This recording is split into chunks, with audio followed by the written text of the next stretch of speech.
Thanks for joining us from the Ohio AgNet Voice You Know with the News You Trust studio, sponsored by Grain Equipment Company, where innovation meets execution. I'm Dale Menyo. As we check out several different stories for the day, Ohio winter wheat seeded area for 2025 estimated at 660,000 acres. That's an increase of 27% from last year, according to Ben Torrance, state statistician, USDA's NAS Ohio field office. Warm and dry conditions throughout the fall gave farmers ample opportunity to plant winter wheat. As of November 24th, 70% of the wheat crop was reported to be in good to excellent condition. The U.S. winter wheat planted area for harvest in 2025 is estimated at 34.1 million acres, up 2% from 24, but down 7% from 2023. Seeding of the 2025 acreage was underway in early September. By October 20th, producers had sown 73% of the intended 25 winter wheat acreage. Nationwide, 46% of the winter wheat acreage had emerged by October 20th. And throughout much of the season, planting progressed on pace with the 5-year average and reached 97% complete by November 24th. Emergence was 1% behind last year, but equal to the 5-year average pace on November the 24th. Today's weather brought to you by Seed Consultants. Simply better performance online at seedconsultants.com. Here's the forecast. Cold air dominates the landscape here in Ohio over the rest of this week and honestly next. I'm Chief Meteorologist Ryan Martin. Let's take a look at that Ohio Ag weather update. No major changes here in our thought process. The Clipper system that passed by over the Great Lakes yesterday, ushering in a fresh round of polar air, well below normal temperatures for today, tomorrow, and Wednesday. Looks to me the coldest temperatures are going to be in here for tomorrow and Wednesday.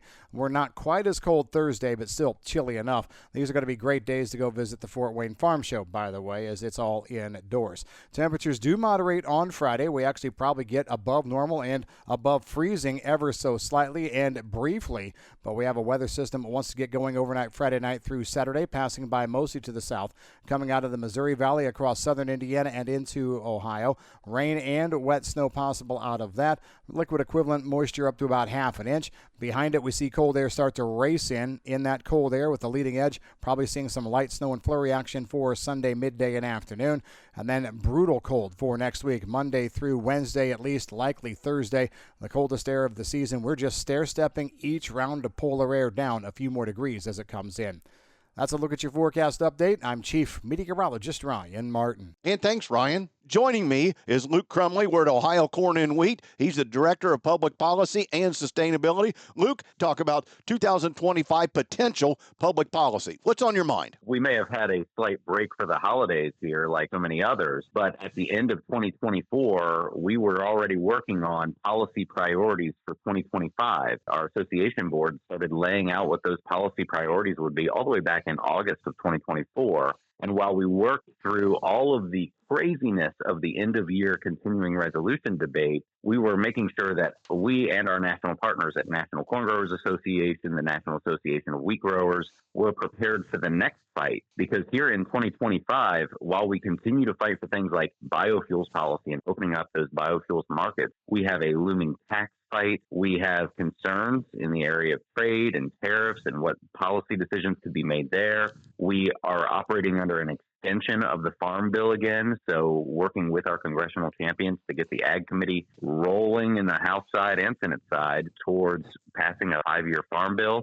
We have a lot of the same fights that we have had to fight over the last few years, and 2025 is going to be more of the same, but with a new dynamic out in Washington, D.C., where Republicans in name control all three branches of government, but in reality, their narrow margins create a dynamic where Democrats are still going to have a significant voice in Washington, D.C., and are going to be needed at the table to advance really good policy decisions. As we go into 2025, we have really thorny issues, and we have a new dynamic with new majorities, new leaders in place, new committee assignments happening, and President-elect Trump coming into office. And thank you, Luke Crumley from Ohio Corn and Wheat. The Department of Treasury released more details late last week about a tax credit known as 45Z that is designed to help the biofuels industry make inroads into aviation sector. While this news included more information, corn grower leaders said they were still needing to see better clarity about the specific environmental practices that will be required by assessing the credit. What is missed is the opportunity for growers, said Illinois farmer and NCGA President Keith Hartman Jr. We have spent the last year providing Treasury officials with fact-based information in hopes of helping them develop clear and realistic guidelines for qualifying for the tax credit. It's frustrating that our feedback fell on deaf ears. The burden to preserve this credit and to make it useful now shifts to the new administration, Hartman noted. In May of last year, the U.S. Department of Treasury released its guidance on eligibility for the credits. Those guidelines troubled growers because it required them to implement environmental practices that are impractical in certain climates across the country. Corn grower leaders have since provided data-driven information to Treasury officials as they revised the guidelines. Now, the Ohio Soybean Association commends the U.S. Department of Treasury for the release of the new guidance surrounding the 45Z biofuel tax credit. The guidance addresses key aspects of biofuel production and outlines the eligibility criteria for claiming the credit, benefiting soybean farmers by further strengthening the market demand for soy-based biofuels. Most notably, the new guideline prohibits imported used cooking oil from being eligible for the credit, addressing a major concern brought forward by the Ohio Soybean Association. However, the guidance does not address potential sustainability practice requirements for crops like soybeans. We are deeply appreciative of the Treasury's efforts to establish a clearer framework for the 45Z biofuel credit and further protect U.S.-grown feedstocks, said Rusty Goebel, president of the Ohio Soybean Association and Williams County farmer. We ask that swift clarity is provided regarding any potential on-farm practices required for soy-based biofuels to qualify for this credit. Also related on the story, with imported waste feedstocks for biofuel production surging in recent years, the American Soybean Association and National Oil Processors Association have sounding the alarm for the need to ensure the validity of imports while empowering U.S. farmers with access to growing domestic markets for soy oil. The notice published by the Treasury Department addressed these concerns by ensuring imported used cooking oil remains ineligible for the 45Z credit through the GREET model until such time that the Treasury can substantiate regulations for imports. Through September 24, the U.S. has imported 5.4 billion pounds of used cooking oil and tallow, already far surpassing the record amounts levels we saw in 2023. Treasury's intent to propose regulations on the clean fuel production credit provides taxpayers with the ability to claim credits while the rulemaking process is underway.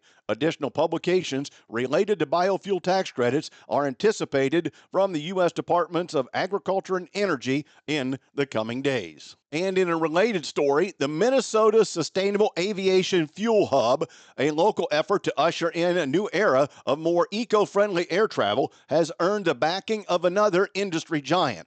At the annual Consumer Electronics Show in Las Vegas last week, Delta Airlines announced that French airplane maker Airbus plans to join and invest in Minnesota's Sustainable Aviation Hub. The European company joins a growing list of big corporate backers, including Bank of America, Ecolab, and Cargill. Airbus's precise level of participation and investment isn't yet clear, but the company's name certainly adds weight to the endeavor. Airbus is the largest airplane maker in the world. The company is joining a demand consortium with a multi-year commitment to purchase SAF, according to a statement issued by Delta late last week. Stay tuned. I'm back with market numbers after this.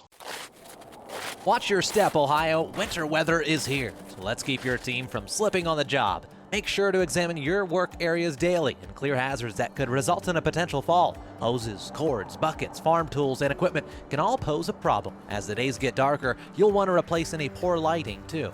Keep walkways and entrance areas clear, dress for the weather, and stay safe and warm. This safety tip brought to you by the Ohio Bureau of Workers' Compensation. Visit pwc.ohio.gov for more safety resources.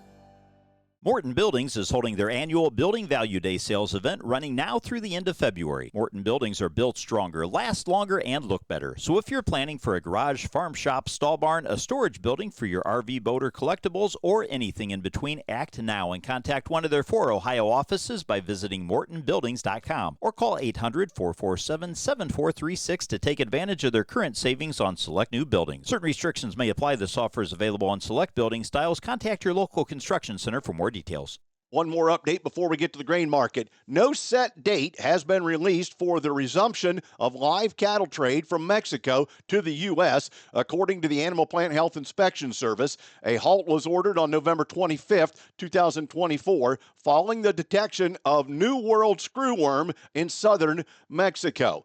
Mexico cattle are still not allowed into the U.S. due to that situation. The restriction started again in late November. A member of the customer support team with APHIS Veterinary Services Strategy and Policy Live Animal Import and Export told DTN on Friday that protocols are currently being drafted for the importation of horses regarding NWS, but there is no definitive date for resumption for cattle. The NWS protocol is still in progress with no resumption date yet either.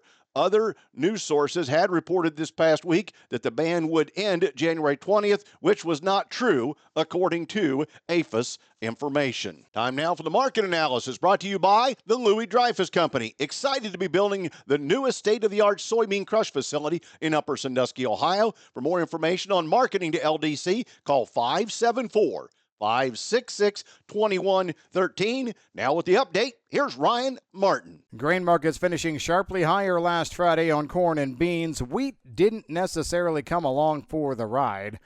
And it was all about USDA's data dump reports that came out. Now, let me just talk about some of the specifics here as we line up for this week. I don't think this week is going to be too wild and crazy in terms of new headlines, but the data dump out from underneath us, now we have to focus on a week from today as the inauguration comes full circle here and we see whether there's any tariffs that come together. But first, the USDA data. The biggest surprises, of course, were in corn and soybean production from 2024. Corn yield was dropped about 3 bushels to the acre, down below 180 into that 179.5 to 179.3 range, and that created a dramatic change in carryout. Even on the soybean side, we saw a drop of 1 bushel on yield. The trade was not expecting any, and so those two things combined led to a very strong move in the marketplace. That and a few other things, but let's get to those numbers first. We saw beans on Friday finish up about 26 cents on the March contract, and we saw corn finish up 14.5. Wheat did not come to play. We did finish a little bit stronger in Kansas City, but Chicago was down and spring wheat was flat. Now, let's talk about the other thing in the marketplace from last Friday in the data dump. No changes of any consequence to the Brazilian or South American crop. Here's the story, though. CONAB will be putting out their numbers here today. That's what will get traded through the day today. Whether that number gets larger or not is one thing. How big it gets, there are some private estimates already that are over 171 million metric tons on Brazil soybeans. So those CONAB numbers will be watched very, very closely indeed. The other thing that came out on Friday, 45Z guidance, and that helped soybean oil. I'm Ryan Martin. And thanks, Ryan. Today's market is brought to you by Seed Consultants. Simply better performance online at seedconsultants.com. And thanks, Ryan. At the close on Friday, December corn was up 3 1/4. The November new crop beans were up 17 1/4, and July wheat was down 0.5 cent. At the overnight open, March corn's up 2 at 472.5, May 482 up 2.5, and December new crop unchanged at $4.50 1/4. March soybeans, $10.31, up 5 3/4. May's up 6 at $10.44, and November up 3 1/4 at $10.34 1/4. July wheat, $5.57 1/4, up 2 3/4. September up 2.5 at $5.71. In livestock, February cattle, $198.77, up $1.17. April closed up $1.20 at $199.47. February lean hogs up 77 at 82.55. April $88.67, up $1.32. Don't forget more ag news always on our website at ohioagnet.com. Thanks for joining us. I'm Dale Menyo. This is the Ohio AgNet.